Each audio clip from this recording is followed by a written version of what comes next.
တောင်ကုန်းစီဒီတောင်ကုန်းကနေရောညပါလူစီပဲပေါ့နော်ခုနမပြတဲ့တောင်ကုန်းပေါ့နော်အဲ့တောင်ကုန်းပေါ်မှာဘာမှမတက်ဘူးဒီနေ့တော့တက်စီမယ်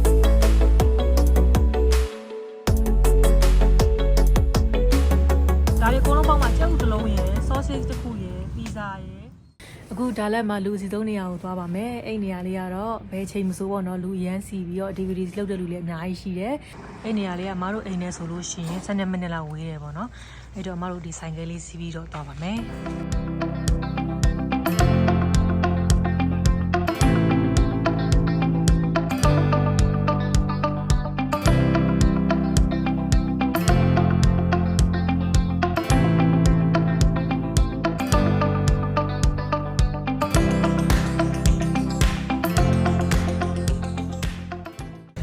ဆိုလို့ရှိရင်တော့အမားတို့အခုရောက်ပါပြီဒီနေရာကတော့စံဟုံလိတ်ပါဒီဒါလက်မှာပေါ့နော်ဒီနေရာအစီအဆုံးလို့ပြောလို့ရတယ်ပြီးလို့ရှိရင်တော့ဒီလိတ်နာပေါ့နော်အမားတို့နေတိုင်းပေါ့လာပြီးတော့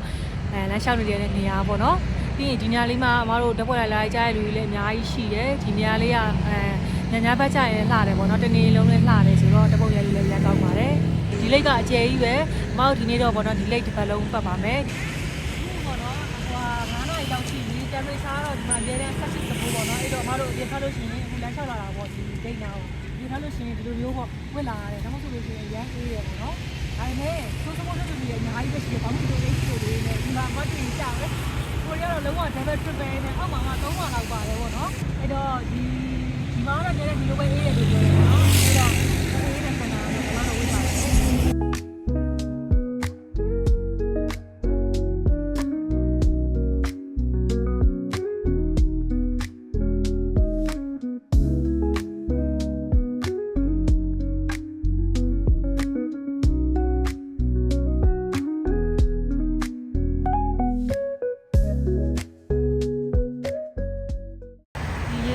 မှာဆိုအိတ်ပန်းကြံလေးလည်းရှိတယ်အမားတို့ခုဒီအိတ်ပေါ်မတက်ကသေးဘူးပေါ့နော်ဒ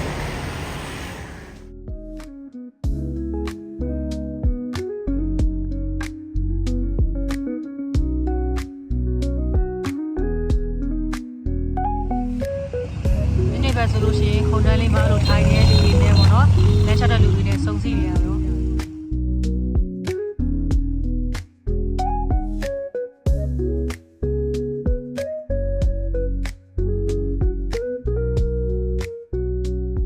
မတို့အခုတော့ဒီကန်ကိုပတ်မှာပေါ့နော်ဒီကန်တဝိုက်မှာလေဒီကန်ကိုပတ်တဲ့အချိန်မှာပေါ့နော်ဒါလက်ညာဈေးရှိတယ်အဲ့ဒါလက်ညာဈေးကိုလည်းအမဗီဒီယိုတစ်ခုတစ်သက်လောက်ထားတယ်ပေါ့နော်အဲ့တော့ဒီကန်မှာဆိုလို့ရှိရင်မတို့ attraction တွေစုနေတာပေါ့ဂိုးတာလက်ပေါ့ဂိုးတာလက်ဆိုတာကအမတို့ supermarket ပေါ့အဲ့ဒါလည်းသူက attraction တစ်ခုပဲ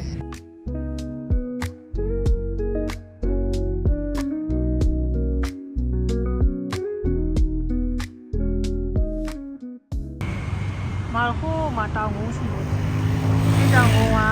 နေရောညပါလူစီပဲပေါ့နော်သူကဓာတ်ပေါ်ရိုက်ကြတဲ့ view กว่าနေ့ဘက်ဆိုလို့ရှိရင်နေ့လည်းဘက်ဆိုလို့ရှိရင်သူကမြင်းနေနဲ့ဓာတ်ပေါ်ကိုခြာရိုက်တာပေါ့နော်ဒီနောက်ကရှုခင်းနေတခြားမြင်ရတယ်ညဘက်ဆိုလို့ရှိရင်တော့သူက night life ကိုရိုက်တာပေါ့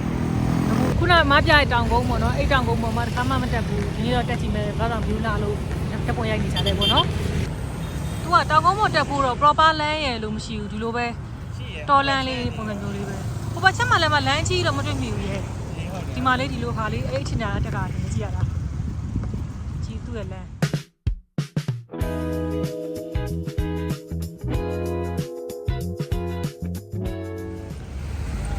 အခုကတိုးရသည်များလာလို့ထင်တယ်ကြည့်ရတာပြီးတော့ဒီနေ့အေးလေးနည်းနည်းပေါ့တယ်တချို့တွေကဒီမှာလုံးဝ group light camera တွေနဲ့ဘာနဲ့တခြားလာတာပေါ့နော်လုံးဝသူတို့အောက်ဖြစ်တရားစတဲ့ချာပြင်ဆင်ပါဟုတ်โอเคအားဆိုလို့ရှိရင်တစ်ချက် view ကြီးတစ်ချက်ကြည့်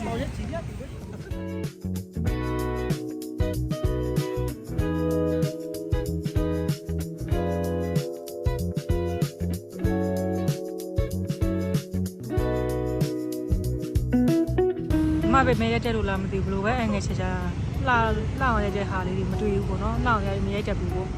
ဒီနေရာမှာသူတို့ဘယ်လိုလှအောင်ရိုက်ကြတာတော့မသိဘူးshare ဆွဲနေကြတဲ့ဖွဲ့အ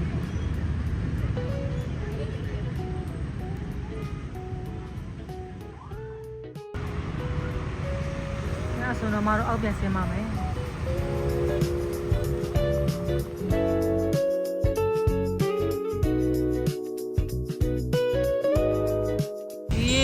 ထူးခြားတာတစ်ခုကသူကငါးမများရဆိုင်ဖို့မရှိဘူးအဲ့တော့ငါးများလို့ရတယ်ပေါ့နော်ဒီရေကန်ကိုလာမယ်ဆိုလို့ရှိရင်အခုလိုမျိုးငါးများနေတဲ့လူတွေပေါ့နေရောညပါတွေ့ရပါတယ်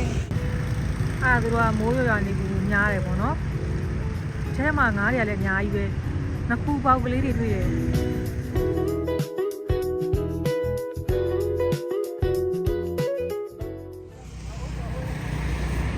ဒီမှာငါးများရဲ့နှစ်ယောက်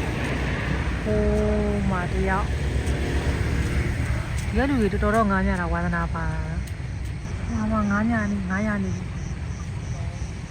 ဒါတော့ကြီးလဲဆိုအိုးကြီးပဲမချင်းလားမသိဘူးမှာကြီးရဗျာဝိတ်တာကောင်းလောက်ရှိရသူတို့မှာလေဒီရေကန်ပတ်လည်မှာလေအခုလိုမျိုးကားလေးတွေပတ်ကင်လုပ်ဖို့ပြီးရင်ဆိုင်ကယ်လေးတွေပတ်ကင်လုပ်ဖို့တက်ဖို့တခြားလေးအခုလိုထားပေးတာဒါအခုအမတို့ခုနဆိုင်ကယ်အမတို့စောစောရက်တဲ့ခါနေဆို opposite ဘက်အချမ်းပေါ့နော်အဲ့ဒီအချမ်းမှာဆိုအခုကညဘက်ကျအဲ့လိုမီးလေးတွေထုံးတယ်အဲ့တော့ခုနအမတို့ဆိုင်ကယ်ရက်တဲ့ဘက်ကနေလမ်းကြည့်လို့ရှိရင်တော်တော်လေးလှတယ်ပေါ့နော်ဒီရှိရရေကန်ကြီးတွေမှာသူ့ရဲ့အလင်းတွေက reflection ပြန်ပြီးတော့အခုနီးကကြည့်လို့ရှိရင်တော့ပေါ့နော်သူကဒီလိုမီးလေးတွေပဲမြင်ရဟိုဘက်ကကျင်တော့တော်တော်လေးလှတာ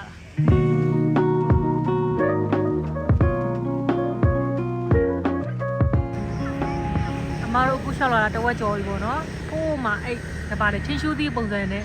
အဲ့ပြင်းထဲမှာအလုံးကြီးရှိတယ်အဲ့ဒါကအဲ့ဂိုးဒါလက်ပေါ့ဂိုးဒါလက်ဆိုစူပါမားကတ်ဒီမှာနာမည်ကြီးတယ်ပေါ့နော်အဲ့ဒါအဲ့အရှိမှာဒီမီးပုံလေးနဲ့မုတ်ရောင်းတာရှိတယ်ဘာရောင်းတယ်လဲဆိုတော့ရောင်းဖို့ဖုတ်လို့ပါလို့ရောင်းတာပေါ့နော်ပြီးကြအမသွားပြီးတော့စားမယ်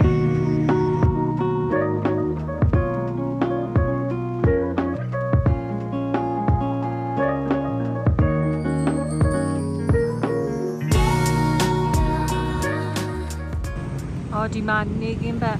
မဲလေးတွေကလည်းရှိတယ်။မတို့တော့အခုထိမစီးရသေးဘူး။အဲ့တော့ဘယ်လောက်လဲတော့မသိဘူး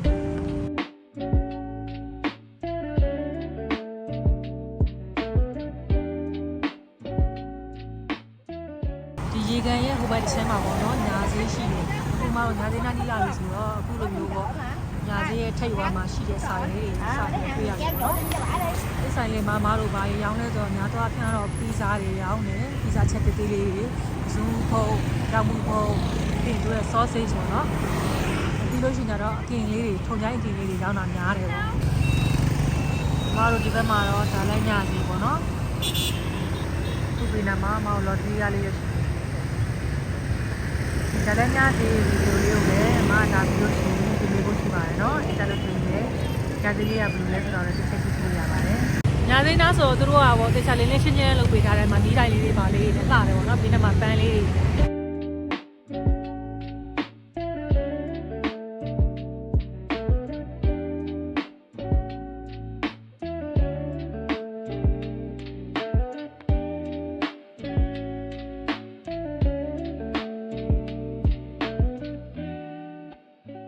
ခုနမီးလေးထွန်းထားရင်လှတယ်ဆိုတော့ပေါ့နော်ဒီဘက်ကန်းဒီလိုလေးမြင်ရတာပေါ့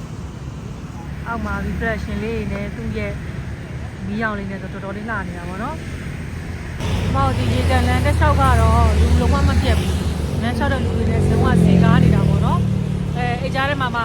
တစ်ဖက်မှာလည်းမတို့ night market ရှိရဲဆိုတော့အိမ်နာလေးဆိုလို့ပြင်ပိုးပြီးတော့မှစီလူကတည်သေးတယ်ပေါ့။စားတော့ဆိုင်ရအများကြီးပဲ။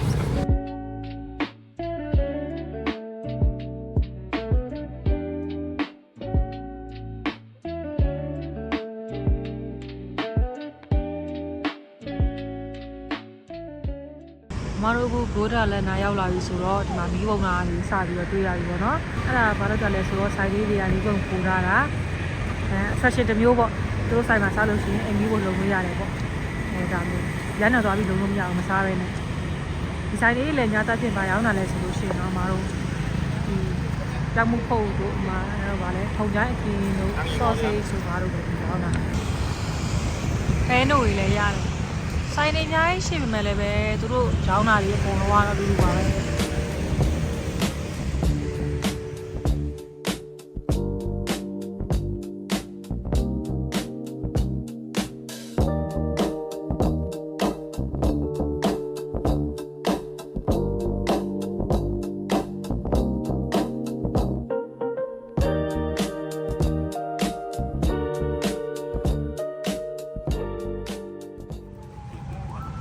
ပြောင်းမှုဖုတ်က2000သူကအဝါလေးမဟုတ်ဘူးအစီးလေးသူ့အစီးကဟိုတနေ့ကစားလာတော့ချိုရဲပေါ့နော်ဒီနေ့တော့ရတာဘယ်လိုနေလဲမသိဘူးအချိန်နေဒီနေ့ အဲ့တော့မဟုတ်ဘူးဟုတ်လားညီကြည့်မို့ဟိုတနေ့ကစားတော့မှစားလို့ကောင်းတယ်ချိုးတယ်ဒီနေ့ကဟုတ်တာကြောင်ကတော့စပိန်ဖြစ်သွားတဲ့ပုံစံဖြစ်နေတော့ရမကူတော့အဲ့ဒါသင်မပြေဘူးရဲ့ငါမာတော့တော့ဒါခုနမာတော့မာရတယ်2000ခွဲလို့ပြောတယ်ဒါပေမဲ့အခုနဒါတွေအကုန်လုံးပေါင်းမှကြက်ဥတစ်လုံးရယ် sausage တစ်ခုရယ် pizza ရယ်ပြောင်းမှုရယ်နဲ့ဟိုမှာအားလုံးပေါင်း4000ခွဲပဲကျတယ်ဒါကတော့ဒါဒီနေ့ first time ကြီးကြည့်ရမှာပေါ့နော်ကျန်တာတွေအကုန်လုံးကကောင်းတယ်ဒါပေမဲ့ဒီနေ့ပြောင်းမှုတော့ချက်ပိတ်ဖြစ်နေမကောင်းပြီးကြီးကြည့်လိုက်မယ်ကောင်းလားမစိုးပါဘူးဘယ်နဲ့သူတော့ဆက်ဆက်မှုရှိအထဲမှာ cheese လေးတွေ sausage လေးတွေပါတယ်ပြီးတော့ဒီဟာလေးကကျွတ်နေတာပဲကျွန်တော်မှုမွေးလေးနဲ့စားလို့တော့ကောင်းထဲကိုကြက်ဥနှလုံးထည့်တာတွေ့လိုက်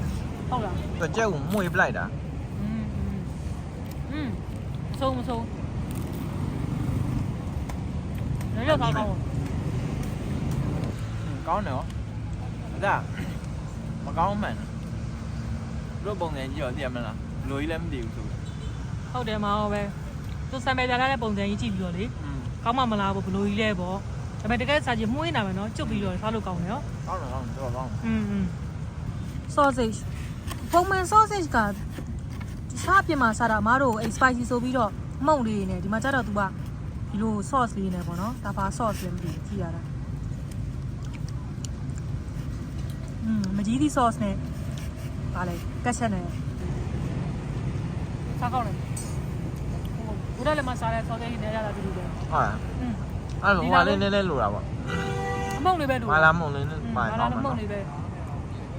ဘုရားလည်းမဝယ်လို့ရှင်ကြတော့အမားတို့1000ပဲပေးရတယ်ဒီမှာ2000ပြီးရင်မာလာမှုန့်လေးဖြူပေးတယ်ပေါ့နော်အဲ့တကယ်လို့ကိုက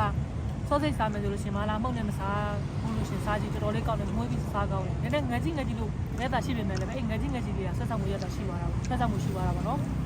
အခုဒါလေးလည်းကောင်းတယ်အဲ့တော့ဒီမှာလေဒီ sausage ကနေရာတိုင်းမှာရတယ်အဲ့တော့ကိုကဒီဒါလက်ကိုလာတယ်ဆိုလို့ရှင်ဒါလေးတော့မြေကြီးပြအောင်လို့ရှင်တော်တော်လေးကောင်းတယ်မွေးပြီးတော့လေးစားလို့ကောင်းတယ်အဲ့ရမီးပါ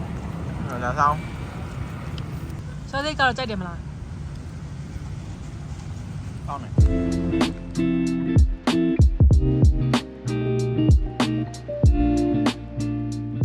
မီးလုံးကတော့ကောင်းတယ်မီးခိုးရရတဲ့အချိန်မှာမျက်ရည်ရည်နဲ့ crazy